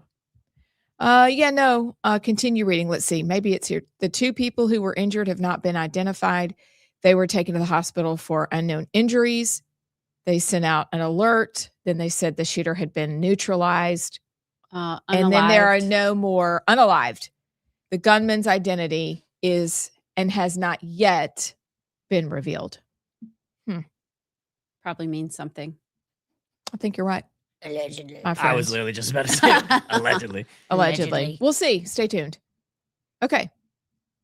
So the Public Service Commission. A few weeks ago, we said, no, we don't want it to be appointed. We want to still elect. We talked about then how funny it was that when our elected officials want something done, they move at the speed of lightning. It's crazy. And then when they don't, things are slow walked. And well, that's just the way the sausage is made. Okay. Whatever. But they're back with something new. But wait, there's more with the Public Service Commission. Allison, what in the world? I don't know. I don't know why they're so set on changing this. Now, I get we have high rates. I don't know who's pushing this, but Senator Chambliss dropped a bill, SB 360. This is what the bill would do. This is the best description that I found of, this is from Buzz Report News. It would expand the PSC from 3 members to 7. Y'all have any thoughts about that one? 3 to 7. Each of the 7 districts, congressional districts, would have a representative on the Public Service Commission. They would be elected. So it would still be elected. But does each region of the state have different energy rates? I don't know. Anyway, it would be. I don't think so. It would be based on your congressional district. Commissioners elected after June 1st of 2026 would serve 6 terms, but initially 4 new commissioners would be appointed by the governor by July 15th. So the governor then will still be Kay Ivey. 2 commissioners would serve 2 terms, 2-year terms. The other 2 would serve 4-year terms. And then those seats would be elected. The elections for the new commission seats would be phased in through 2031. It also creates a Secretary of Energy cabinet position appointed by the governor.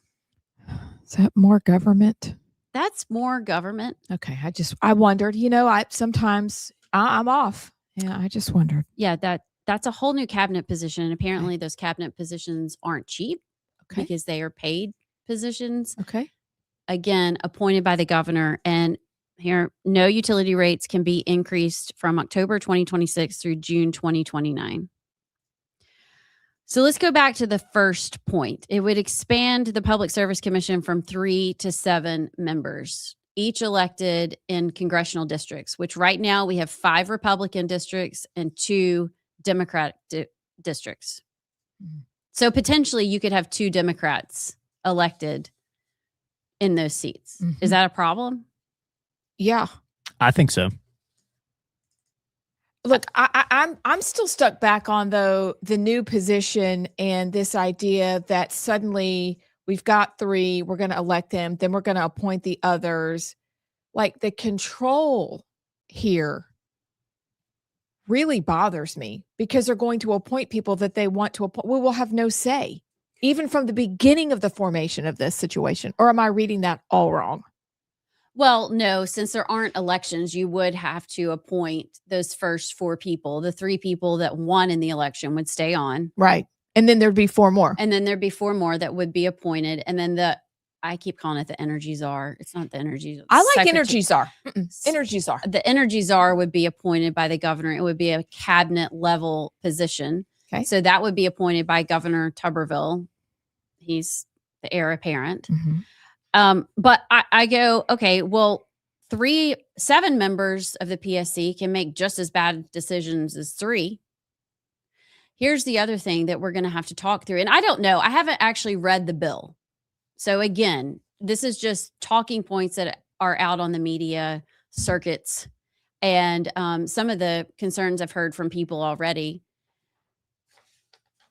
But if 7 members can make just as bad decisions, the energy czar sets the agenda for the meetings, apparently.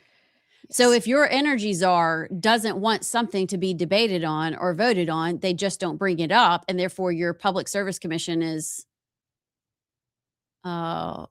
what's the word? Useless. Captured. But maybe what they're trying to do is expand the voice, like expand that there's more input, there's more diversity on the commission, there's more maybe debate. At least if you had an energy czar, you could hold the governor accountable if they really screwed it up. Yeah, but I hear you and I like that idea. But the problem is we have a state director of health and he was never held accountable for his shenanigans during COVID, and he's still there. Yeah. So it feels like Caleb Taylor wrote the article that I think we're both reading. It feels like somebody is quoted in here saying, Daniel Tate said, it is a backdoor takeover of utility regulation. And I guess I'm with you. We'll get on Allison, which is the state website for you to be able to read the bill and understand what's going on. We're going to Montgomery next week, so we're going to be able to ask people about it. Yeah, and I hope we can have an interview to maybe Chambliss. We can talk with him. And Senator Gudger has been out there talking about it a lot. I'm willing to listen. Maybe it is so much better. I just need more information. Yeah. First of all, did y'all expect to be talking about the Public Service Commission this much this session? No. I have Gudger's quote about it if we want to read that real quick. He just said the Power to the People Act entrusts Alabamians with the power to elect 7 seats on the Public Service Commission rather than 3, and it prohibits regulated utilities from engaging in the campaign process. By giving Alabama citizens even more power and a louder voice in the operations of the Public Service Commission, we can make energy rates more affordable and ensure that a conservative pro-Trump Republican majority controls the PSC for years to come. Which, by the way, the other aspect of it, I'm not seeing this quote in this one, but he specifically mentioned the energy czar or the secretary of energy. He said in one of his quotes, it's not this one, that it would give this position that Tuberville really wants. Like, he made sure to drop Tuberville. Why does Tuberville? I don't know. I feel like he had a lot to do with the first bill that failed. And what is his obsession with this position in particular, but also just the Public Service Commission as a whole? I don't know. That's a very good question. No idea. I believe that this would be much better received if, for the first statement made about this power to the people, which is it's a great name. Okay. Some of the names we don't like. We've talked about it. We've joked about it. Power to the people. Great. Start with, your power bills are too high. We're trying to get them lower. But we all know that Alabama Power holds a lot of weight. They are the biggest of the heavy hitters. They just are. That's what we want to know about. This feels weird. And why are we coming back here? And why does Tuberville want this so badly? I don't know, but we're going to ask questions because this is new and it's something we need to talk about. Well, as Steve Deace always asks, okay, what's the least nefarious answer to this question? And it is that Senator Tuberville, soon to be Governor Tuberville, sees that our power bill this month, it is insane. It is crazy the past few months what we've paid. And my son at Auburn, who has a one-room little apartment, like $250 a month. It's just insane. So maybe Senator Tuberville is actually like, we've got to get a hold of this. This is killing average Alabamians. And I feel like I can do a good job managing this. I will put somebody in that position that I trust, that, it's like when Matt Gentry came on, who's running for Public Service Commission place 1, said, look, we're not trying to put the power company out of business. We get it. They have to make money, but we have to balance it with what the people can handle. So maybe that's what Tuberville's thinking. That's great. But what if,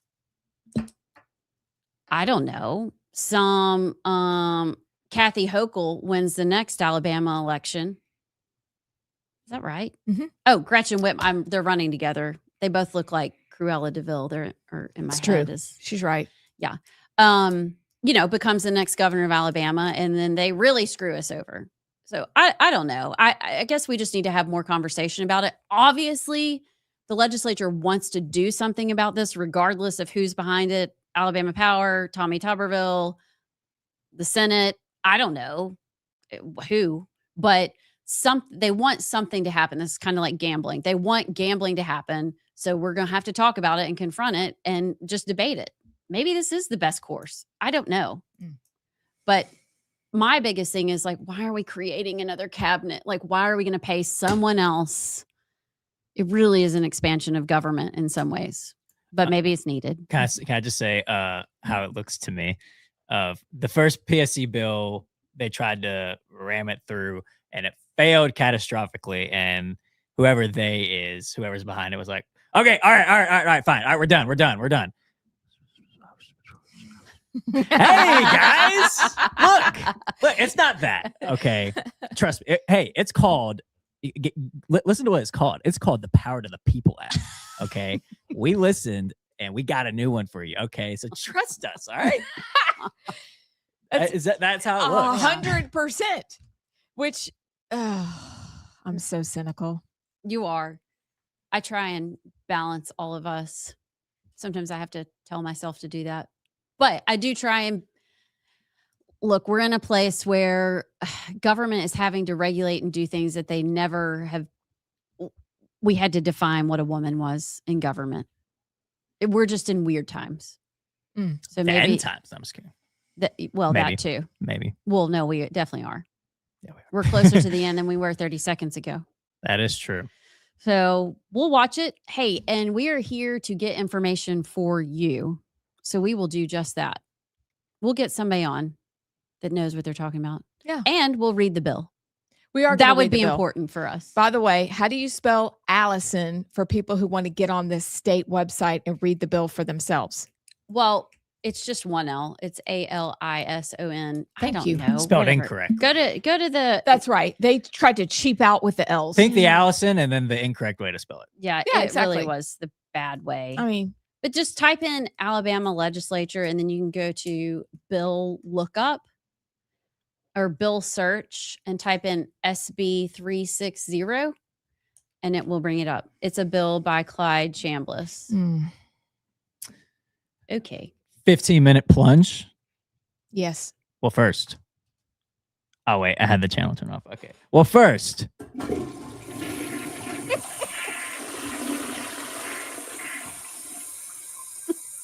It's just That's so long. such a long flush. It's an I 8-second love the flush. non-HE flush.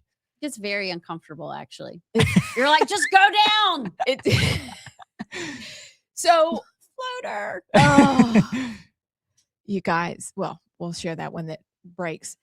So, something has been bothering me about Islam and about communism. And while Allison was out of town, JP and I talked for a minute about Marx and Satan, which is a book. It's a little book that Chris and I are reading, and it is quite disturbing. But when you read something and you listen to it read, you begin to notice trends. And I'm wondering if you guys have noticed these trends. Okay. Are you ready? And the reason I'm asking is because you probably saw last night. Did y'all see what Zoran Mamdani did? Not last night, no. He invited people to the mansion or city hall. Not really. It was New York City Hall. They had a gathering, sitting on the floor, eating dates, shoes off. City Hall has been captured. Even Steve Dace was like, New York has been captured. There's a guy I follow. Pause. What? Dates? Yeah, that's one of the foods that they like to eat, or dates. Dates are delicious, but it was a treat. And they were sitting around talking cross-legged on the floor, just like they would be if, for example, they were somewhere else. Okay. But New York has been captured. It's just been captured. So that's what bothered me. But here's where I wonder if we've seen these things connect. For both systems, communism and Marxism and Islam, there's a totalizing ideology, meaning there's a universal program for humanity, a single correct social order, and an obligation to reshape society according to an ideological blueprint. Communism is a material utopia. Islamic political ideology, a theocratic utopia, which is interesting. But everybody has to live under what they say, period. No questions, right? Then the second thing, and this is why it does not work in a Western society, but why it's so bothersome that Zoran Mamdani, and it's happening all across the country, is there an complete, your individuality is gone. Have y'all noticed that? Like, gone. The collective good. Thank you. The collective good. Both systems claim ownership over behavior, speech, economic life, family structure, morality, dissent. Under both systems, the individual is not a unit with inherent freedom. The community or the Ummah, have y'all heard that word? The Ummah? I have. I didn't know what that word meant, but that's what that means, is community, is the primary unit, and obedience to the collective or God's will overrides personal choice. Again, how does this work in America? How? There's centralized authority, the party or the imam, ultimate authority. Whatever you think, gone. There's economic parallels, hostility to interest. There's suspicion toward private accumulation. There's charity. There's the idea that wealth ultimately belongs to God and the community, not the individual. And what they've done with this system for communism and for Islam is they've exported it and imported it into the United States. This is what they're doing. And then the deepest similarity is this final one, that utopianism justifies coercion. Both systems say once the world submits, peace will come. I know you've heard that. So coercion is justified now in the name of future harmony. That logic is identical. And this is what Chris and I have been reading about in Marx and Satan, is they could care less in communism if they have to kill 100,000 people, because once they do that, peace will be there. Here, they're saying, and again, this is communist, dictatorship of the proletariat, meaning temporary oppression for the universal good. So all the oppression they'll do until they get to the number of the people they want to have, oppress, and then suddenly the people will be good. And finally, that's communism. This is Islam. Jihad, until all submit to God. You guys, this is what we have imported. This is what New Yorkers welcomed in with Mamdani. This is what's been welcomed into Minnesota. This is what's been welcomed into Dearborn, Michigan. This is what's been welcomed into Texas. This is what's happening in Florida. Centers are slowly being bought in Georgia. Churches have been bought in Alabama, and they're being converted to mosque. The largest church in the world at one point, in the largest Christian city, Constantinople, and the Hagia Sophia had been converted and has been for years. It's been a mosque. But this is their plan, is universal domination, and it's not different than communism. Now that I've brought that cheery news. Yeah. It's so cheerful.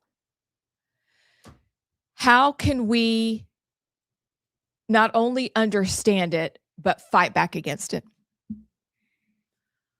That's a big ask. But number one, we have to be aware, right?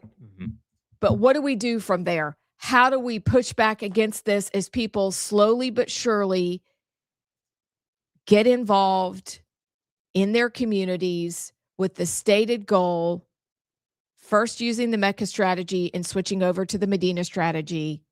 We have communists all over the place. You can tell, I mean, the Democrats, this is what they're doing. How can we fight back against this?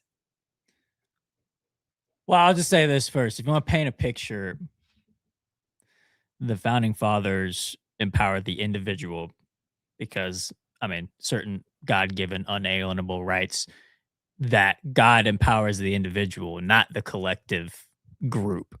That is the core distinction, not only between Christianity and America and how people try to untangle the two where they're really side by side, because it is God that gave each individual their liberties, not by government, but by God himself. Whereas I think, like what you said, the collectivism with the Muslim faith, just like how the Christian faith goes together with Americanism perfectly, the Muslim faith and the collectivism goes with Marxism perfectly. So I think the way we counter that, individuals have to get stronger in terms of Christians and Americans, because when Muslims gaslight Christians into being compliant, then if the individual Christian together is not strong enough against it, then just the sheer collectivism and overwhelming in unison that Islam will just overwhelm us. So it takes each individual Christian to have a backbone and spine and to realize what's going on and connect the dots. But if each individual is not strong enough in Christ to fight against it, then the collectivism is just going to overwhelm. But it requires each person to step up and do their part. I think this dovetails off what you're saying, but we're watching this take over from the top down. Obviously, Biden allowed this. It probably started with Obama, actually. And we have imported this religion, this political ideology. You can't separate the two purposefully, or at least out of ignorance. And that's not an excuse. And so you look on a national level, it is starting to take over. It's starting to take over states. It's starting to take over cities. I mean, when you have New York City, Dearborn, Michigan, a lot of these places that are bigger cities, it's just going to start trickling down. So I think we have to start pushing back against it from the lowest level, the closest to the home. You've got to get involved in your school board. You've got to get involved in your county commission. You've got to get involved at your dinner table with your neighbors, with your coworkers, of being, and it goes back to what we talked to Ryan Dobson about. His whole thing on being tolerant in the book is, look, you can tolerate people, but you can't tolerate lies and deception and not speaking the truth. And so how do you speak the truth in love? Hey, you are a human being and you may have very different feelings and thoughts and beliefs than me, but you are made in God's image too, whether you know it or not. So you as a human being, I respect. However, I cannot go along with your lies, and you stand up for what is true. And you do that at the water cooler. And then you do that when you run for city council, and you don't let the Muslim school come into your office parks. And you do that in planning and zoning. And then you go to the state house, and so as things and this ideology is trickling down and becoming so normal that we're eating dates barefoot on the floor in City Hall. I'm going to show you. I mean, what the heck? Look, this is so bothersome, Sinclair. It's This is just ridiculous. You have to meet it as it starts. Oh, Lord, have mercy on us all. You're right. In fact, what you just said is perhaps the most important thing is, I don't even know what I said. May the Lord have mercy on us all. Oh. Without God, because that's the main arbiter, getting God out, even though Islam is a false God. Communism got rid of God so that that could be the God of materialism that they said they hated, unless you're, of course, for them and with them. But without Christ, this will be impossible, because that's the truth in the whole deal. A Christless conservatism isn't going to work. It'll get us exactly in the same place that they are. So that has to be our foundation. And that's what gives us courage, like you said, to have those uncomfortable conversations with people that say, you may not know this, but you are made in the image of God. I love how you said that. I'm not going to be able to go with you into those lies. Let me tell you where you're wrong. But see, most people do not want any sort of accountability with anybody for any reason at all. That's why we reject God. That's why communism is so appealing. It's built on envy and greed. It's built on control and hatred. That's what that's built on. And so is Islam, because any religion that tells you that you can beat your wives, you can have as many as 4 of them, and they have to do what you say at all times. Oh, also you can lie. Your book tells you can lie. That's not something that we want to follow or that leads to human flourishing. But I think what you guys have to say is so important. It's those conversations, and it's also, JP, what you said, recognizing that it's the individual coming together willingly, not under compulsion. Yeah. But it starts by having an awareness. And I really was so heartsick when I saw this last night of Zoram sitting on the ground. It's a really good plunge, Abs. Thanks, guys. I figured you would enjoy it. I like that. We got to keep talking about it. How about that? How about that? Cash me outside. Hey, by the way, the Senate just passed unanimously the Power to the People Act. That's such a shock. So what now heads to the House? Mm-hmm. Unanimously? Unanimously. You got Republicans and Democrats. That means somebody big is behind it. Do you think they could give us some money? We'll take it. We just won't do what you say. But we'll take it. Tomorrow we're going to come in with like big glasses and new clothes and be like, the best bill I've ever seen in my life. Power to the people. Hey, I'm not going to tell you I've won the lottery, but there will be signs. It's like that gif I love of the money coming yeah. down. Just like, I love that's Rain. that's so good. Do we not have time for Would You Rather? would you rather stay committed to your beliefs or get a bunch of money and then come in the next day and I'm just kidding. That was a With a joke. new That was grill. good. That was good. That'd be yeah. a funny bit. I'm going with staying committed. Stay committed. But I'll take your money if I can just stay committed. Please, sir. May I have a date?